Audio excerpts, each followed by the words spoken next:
Friends, welcome my channel. இன்றைக்கி நம்ம பச்சை பயிறு கடையிறது எப்படின்னு பார்ப்போம். எங்கள் அம்மாலாம் இப்படி தான் கடைவாங்க. அதுக்கு ஒரு 1/4 கிலோ பச்சை பயிறு வாங்கி கடாயில் போட்டு நல்லா வறுத்துக்குங்க. வாசம் வரைக்கும் வறுத்துக்குங்க. கொஞ்சம் கலர் மாறினதுக்கப்புறம் மிக்ஸி ஜாரில் சேர்த்து ஆற வச்சு மிக்ஸி ஜாரில் சேர்த்து 1-2 பிடிச்சிக்கோங்க. இது அம்மி குழவிகளில் கூட இந்த மாதிரி செய்வாங்க அப்போலாம்.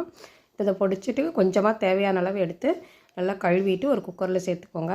இது அப்படியே வச்சுக்கலாம். நம்ம தேவையானப்போ இது கடைஞ்சிக்கலாம். இதுங்க ஒரு குக்கரில் சேர்த்தாச்சு.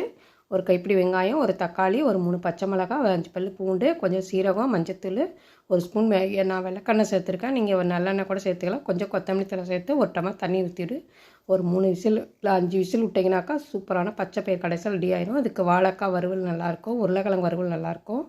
இந்த குழம்பு செஞ்சு சாப்பிட்டு பாருங்கள். தோசைக்கு கூட நல்லாயிருக்கும். இது தண்ணி எடுத்துட்டு நல்லா மசிச்சுக்கிட்டு கடுகு உளுத்தம் பருப்பு கருவேப்பிலை தாளித்து கொட்டிக்கோங்க. உப்பு சேர்த்துக்கு மசிச்சுக்கோங்க. சூப்பரான பச்சை பயிர் கடைசல் ரெடி ஆயிடுச்சு. பிடிச்சிருந்தா லைக் பண்ணுங்கள், ஷேர் பண்ணுங்கள், கமெண்ட் பண்ணுங்கள், சப்ஸ்கிரைப் பண்ணுங்கள். தேங்க்ஸ் ஃபார் வாட்சிங்.